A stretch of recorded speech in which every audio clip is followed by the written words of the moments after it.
Bom dia e boa tarde. 4 de abril, quinta-feira, 2024, vamos falar sobre o segundo comando que o Senhor deu para a sua igreja. Está em Mateus, capítulo 28, versos 18 a 19. Vamos lá? Jesus aproximando-se, Jesus ressurreto, aproximando-se, falou-lhes dizendo: toda autoridade me foi dada no céu e na terra. Oh, aleluia! O Deus eterno que encarnou, que se fez homem, viveu 33 anos e 6 meses na terra e cumpriu a missão, entregou-se para morrer como oferta pelo pecado para todos os pecadores, oferecendo perdão dos pecados e vida eterna.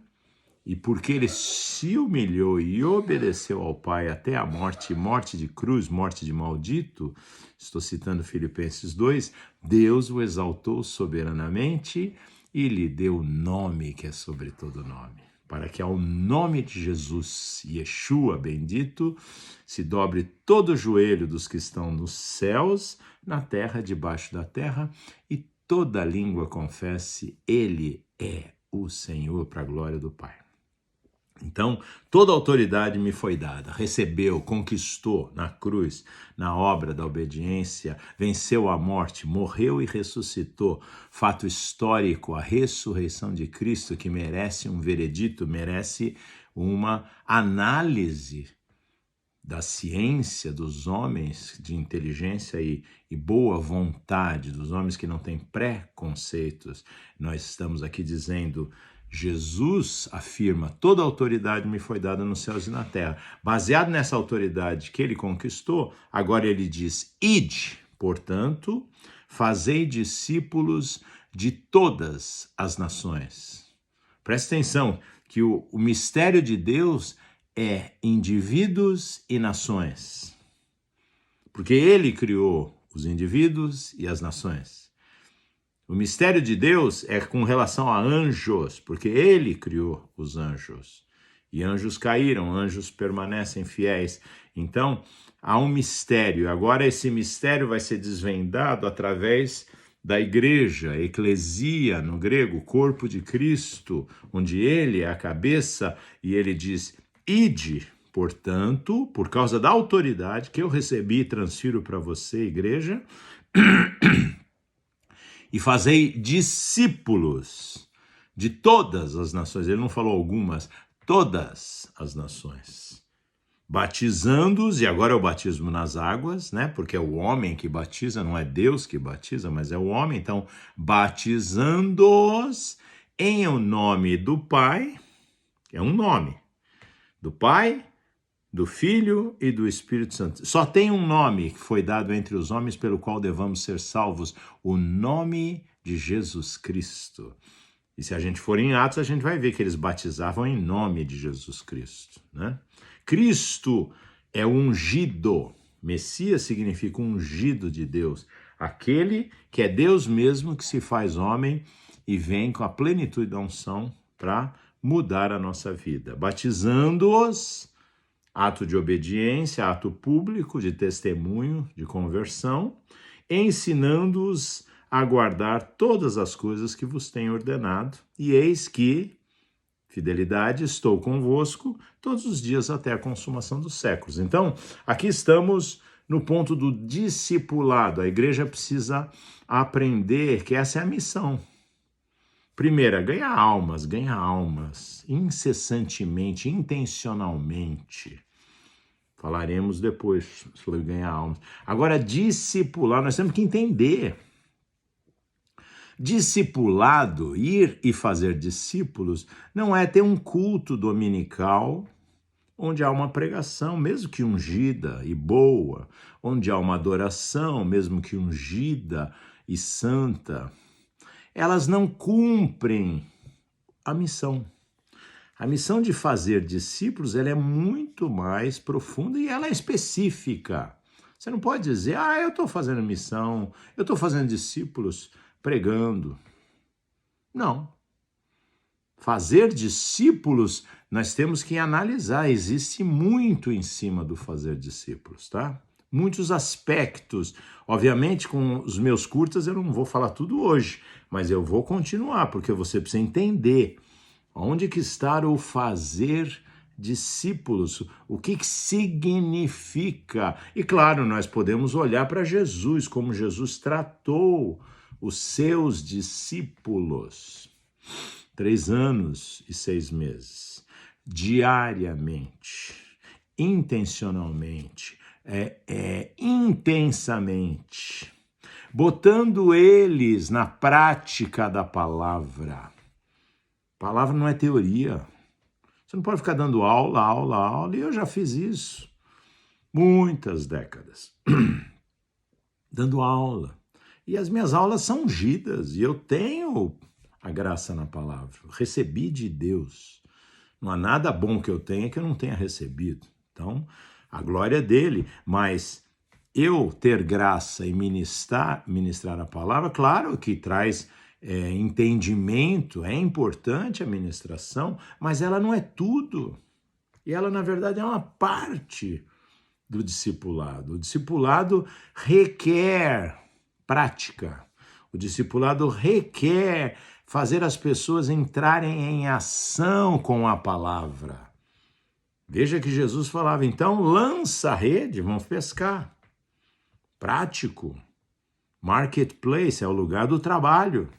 Vamos lá. Vocês são pescadores, então eu vou ministrar à beira do mar da Galileia. Vocês são engenheiros, eu vou ministrar na engenharia. Vocês são médicos, eu vou ministrar na medicina. E vou fazer, né?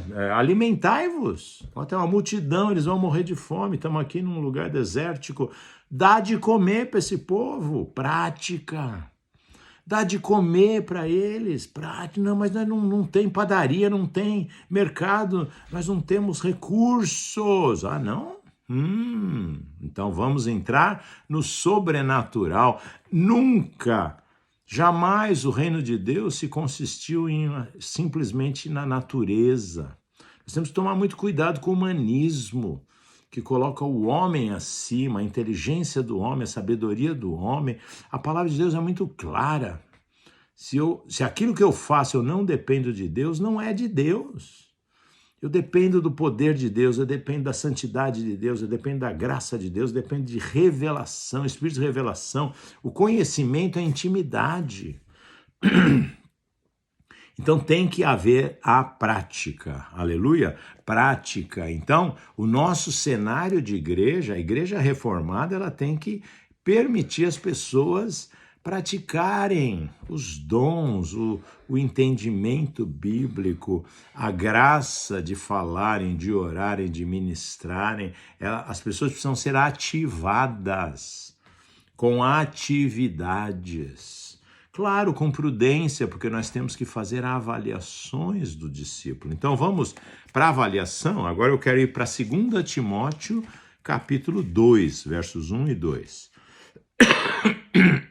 Onde numa massa de ouvintes, Jesus teve multidões, ele foi capaz de selecionar os verdadeiros discípulos, que não são seguidores. Então eu não estou aqui trabalhando na internet para construir seguidores, se bem que a plataforma me requer seguidores para que eu possa ter regalias da plataforma.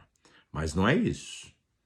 O chamado de Deus é para nós identificarmos os discípulos que vão reproduzir o dom. Seja lá o que eu recebi de Deus, eu tenho que ser capaz de transferir. Então agora existe um poder de frutificação, de multiplicação. O homem de Deus, a mulher de Deus tem que ser capaz de reproduzir e alimentar uma geração que vem no dom, ou que aperfeiçoa o dom, ou que cresce no dom.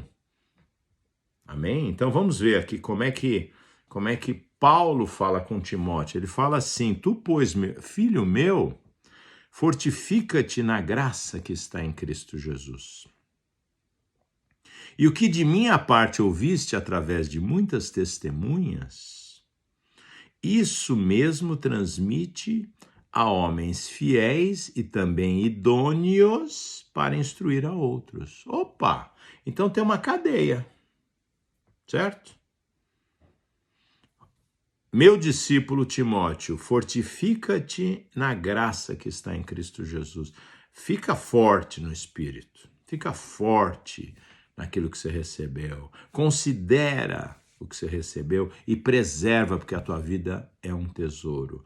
E o que de minha parte ouviste diante de muitas testemunhas que não se tornaram necessariamente discípulos, são testemunhas, fazem parte do povo que ouviu o que eu tinha para falar, mas transmite isso mesmo que você ouviu de mim como apóstolo, transmite a homens fiéis e também idôneos para instruir a outros. Então Paulo, Timóteo, homens fiéis e idôneos e os outros fiéis e idôneos. Então, uma cadeia, eu vi 4. Eu vi Paulo, iniciador, originador do dom apostólico. Eu vi Timóteo, o discípulo de Paulo, fiel e idôneo. Eu vejo o grupo que Timóteo vai selecionar, identificado, provado e aprovado como fiéis e idôneos. E eu vi os outros que esse grupo vai continuar discipulando. E são matemáticas simples. Jesus trabalhou firmemente 12 vidas, das quais uma era Judas, né, que tinha o chamado de traidor. Então, se perdeu. Mas de 11, e vamos imaginar que Paulo vem como 12º, Jesus trabalhou, na verdade, 12 homens. 3 anos e meio, 12 homens. Então vamos imaginar que seja essa a pegada da igreja. Cada um de nós trabalhamos, bem trabalhado, 12 homens. Você tem uma multidão de testemunhas, né? Hebreus 12 fala de uma multidão. Muitos vão nos ouvir, muitos vão acompanhar o que nós fazemos. E quando o poder mais relevante de Deus começa a se manifestar, muitos querem te ouvir mais, querem te acompanhar mais, mas muitos se apresentam como seguidores.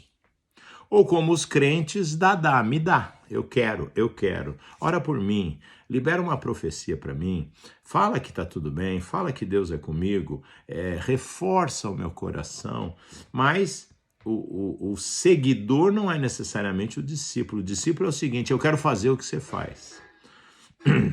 E eu quero aproveitar então para dizer um pouquinho da minha vida, nos minutos que faltam, que eu aceitei Jesus, eu era o anti-Deus. Eu nunca li a Bíblia. 33 anos da minha vida eu nunca li a Bíblia. E quando eu li, quando eu fui tocado pela palavra do Evangelho, que foi pregada com autoridade pelos engenheiros que trabalhavam comigo, que eram crentes de verdade, frutíferos e ousados, e eu os respeitei na qualidade da forma como falavam, no amor, na autoridade, no mover profético, na santidade. E aquilo começou a tocar o meu coração. Eu estava morto nos meus delitos e pecados. Eu então fui investigar uma noite as Escrituras, porque eu queria saber de Jesus. O que ficou no meu coração, esse Jesus é mais do que eu pensei que ele era.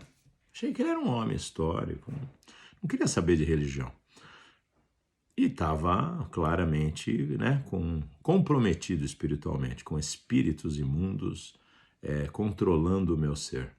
E aí eu vou e abro o Evangelho de João e leio a maravilhosa afirmação: no princípio era o Verbo, e o Verbo estava com Deus, e o Verbo era Deus.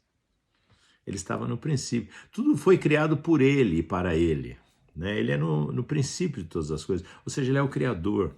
O Verbo é Deus na segunda pessoa, ele é Deus. junto com o Pai, junto com o Espírito Santo. É uma trindade, a Bíblia é muito clara na trindade, no conceito da trindade. E aí, então, eu me converto, começo a chorar, começo a ouvir a voz de Deus e experimento o novo nascimento, o perdão dos meus pecados. Quando eu saio dessa experiência, eu saí com uma pegada diferenciada. A qualidade do meu encontro com Cristo, a forma como Ele me tomou das trevas para a sua maravilhosa luz, eu já venho com pegada. E os que se converteram comigo naquela época, março de 91, do meu trabalho, os meus amigos que se converteram, que vieram juntos, vieram também na pegada. E nós começamos a evangelizar, falar de Jesus para muitas pessoas. Então existe uma qualidade de um coração que evangeliza, a qualidade de quem realmente se apaixonou por Jesus. Depois eu fui trabalhado por um pai da fé, um mentor, Aguinaldo Faria Cruz, um amado de Deus, que me traz a perspectiva, né, do mover do Espírito, da oração em línguas. Depois eu vou para um curso bíblico muito importante, Panorama Bíblico, que me dá lastro doutrinário teológico. Depois eu começo a ter experiências e eu me apresento para servir. Nós começamos células em casa, começamos evangelismo, orava pelos enfermos, pessoas foram curadas, demônios se manifestavam, a gente usava autoridade ainda sem muito entendimento e a nossa vida espiritual começa a florescer pela atitude. E eu quero declarar que você vem para Cristo com esta atitude. Eu quero ser uma testemunha viva de Cristo na terra. Eu quero espelhar a glória do meu Senhor. Eu quero andar juntinho com Ele, ouvir a sua voz e ser capaz de reproduzir as coisas que eu ouço, que eu entendo, que eu recebo por revelação. E eu te abençoo com essa palavra. Em nome do Senhor Jesus, vamos continuar meditando sobre discipulado. Amém? Se o Senhor assim o permitir. Deus te abençoe.